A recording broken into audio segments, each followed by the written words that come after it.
ہو رہے ہیں تو ان کا مقابلہ ہمیں سامنے سے نہیں کرنا ہے. حضور کی آمد کی خوشی زیادہ زور و شور سے منا کے ان کا جواب دینا ہے. اور یاد رکھیں یہ بات ہمیشہ کہ اسلام کی یہ تاریخ رہی ہے کہ جتنے مخالف پیدا ہوتے ہیں اتنا یہ اونچا ہوتا چلا جاتا ہے, اتنا ہی آگے بڑھتا جاتا ہے. کیوں؟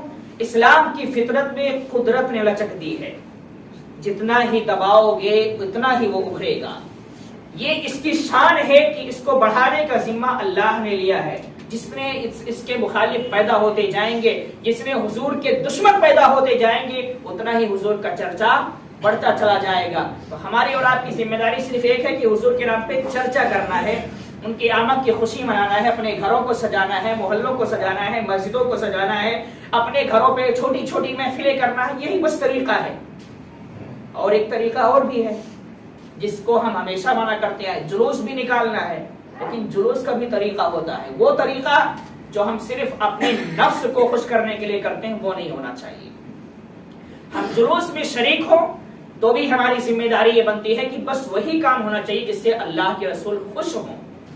ہم جلوس میں چلتے ہیں تو ہم یہ نہ سوچیں کہ جو کچھ کر رہے ہیں بس مزہ آ رہا ہے.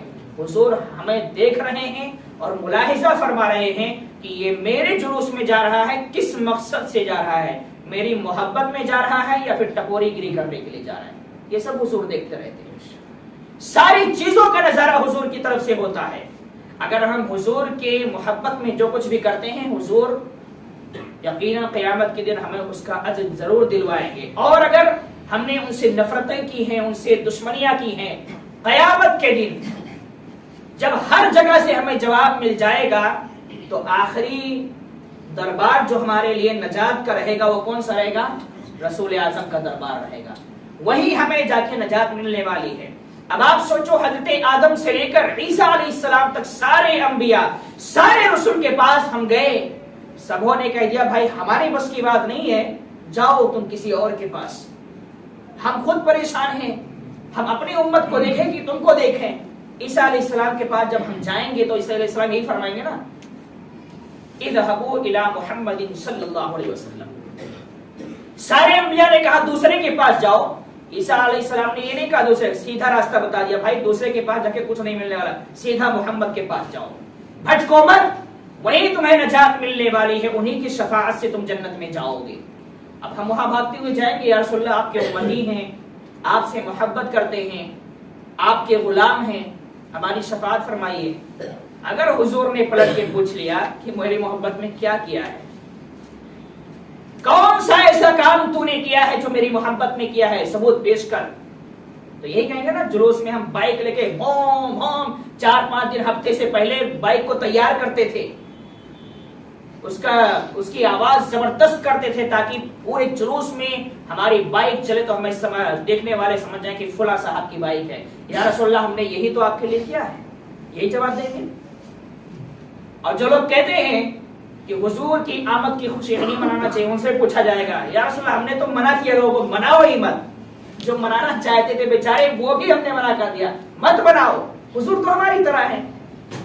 تو پھر جب یہ جواب حضور کی طرف سے اگر خدا نخواستہ ہم سے کر لیا گیا, ہمارے پاس کوئی جواب نہیں ہوگا, تو پھر اس کے بعد اب کوئی چانس ہمارے پاس نہیں بچے گا کہ ہم جنت کو تلاش کر سکیں.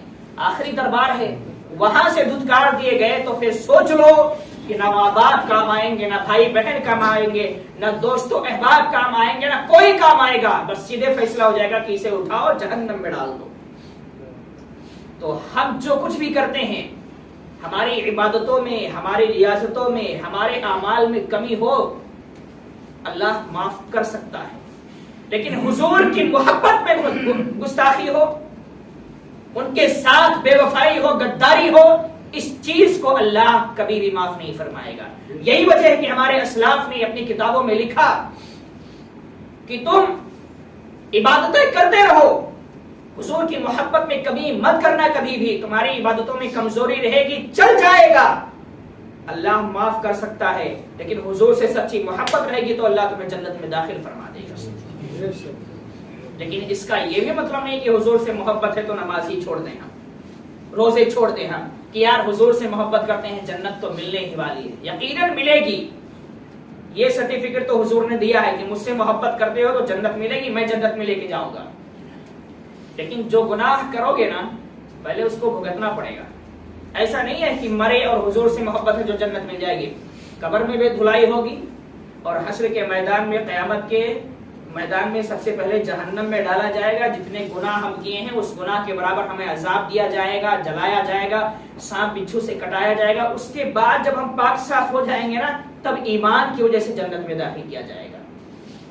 کوئی یہ نہ سوچے کہ مسلمان ہیں، حضور سے محبت ہے تو بس یوں ہی جنت مل جائے گی، نہیں۔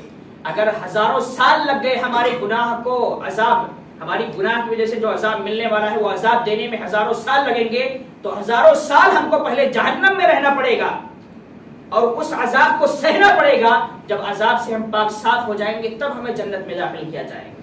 یہاں تو اگر پیر میں ٹھوکر لگ جائے تو گھر سے ہم مسجد آ نہیں سکتے نماز پڑھنے کے لیے، اتنا درد ہے کہ نماز پڑھنے کی طاقت نہیں رہتی۔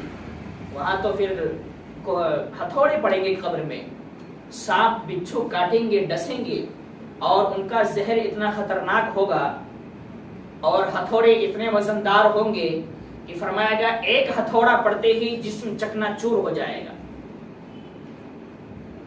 جسم کے کئی ٹکڑے ہو جائیں گے اور اس جسم کو پھر جوڑ دیا جائے گا، پھر اس پہ ہتھوڑے پڑیں گے، پھر وہ چکنا چور ہو جائے گا۔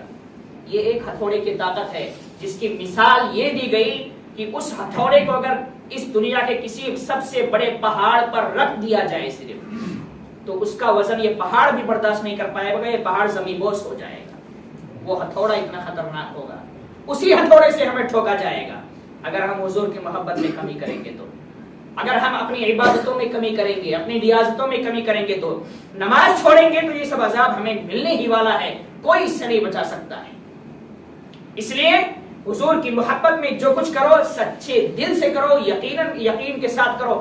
بہت جگہ تو پر لوگ تو بیچارے لاز اور لحاظ، پڑوسی کر رہا ہے یار تو ہم بھی کر لیتے ہیں، دوست کر رہے ہیں تو ہم بھی ایسا بھی ہوتا ہے، تو یہ محبت قبول نہیں کی جائے گی۔ وہ محبت قبول کی جائے گی جو ہم اپنی مرضی سے حضور کی محبت میں کام کریں گے، وہ قبول کیا جائے گا۔ کسی کا دیکھ کر، کسی کے دباؤ میں آ کر، کسی کے کہنے میں آ کر، یہ سب کمزوری ہے، اس کو سچی محبت نہیں کہتے ہیں۔ سچی محبت یہ ہے کہ ہمارے اندر تڑپ پیدا ہونی چاہیے کہ ہم حضور کے لیے کیا کر سکتے ہیں اور ہمیں کیا کرنا چاہیے۔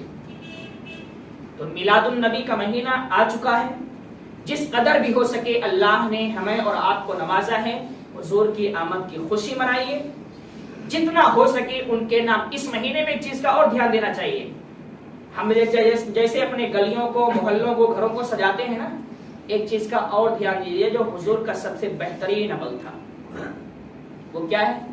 غریبوں، بے سہاروں، یتیموں، مسکینوں کی مدد کرنا۔ ہم سب کچھ کرتے ہیں لیکن یہ چیز بھولے رہتے ہیں، سجانے میں لاکھوں کروڑوں ہم خرچ کرتے، یقیناً حضور سے محبت ہے، خرچ کرنا چاہیے، اس کا اجر ملے گا، لیکن حضور کا سب سے بہترین عمل یہ تھا کہ راستہ چلتے چلتے کوئی یتیم دکھ جاتا تو سفر روک دیتے، پہلے یتیم کے سر پہ ہاتھ رکھتے، اس کی مدد کرتے، پھر آگے بڑھتے تھے۔ یہ حضور کا عمل تھا۔ تو ہمیں حضور کے اخلاق و کردار کو بھی اپنے سامنے رکھنا ہے کہ ہمارے حضور کیسے تھے اور کیا کرتے تھے، وہی کام ہم کو بھی کرنا ہے۔ تو اس چیز کا بھی خیال کریں، اس مہینے میں زیادہ سے زیادہ جتنا ہو سکے صدقہ کریں، غریبوں کی مدد کریں، یتیموں کی مدد کریں، بیواؤں کی مدد کریں۔ آپ کے پڑوس میں، آپ کے محلے میں کوئی غریب ہے، آپ کو معلوم ہے، تو حضور کی محبت میں اس مہینے میں اس کی مدد کریں۔ یہ سارے کام ہماری اور آپ کی طرف سے اس مہینے میں ہونا چاہیے۔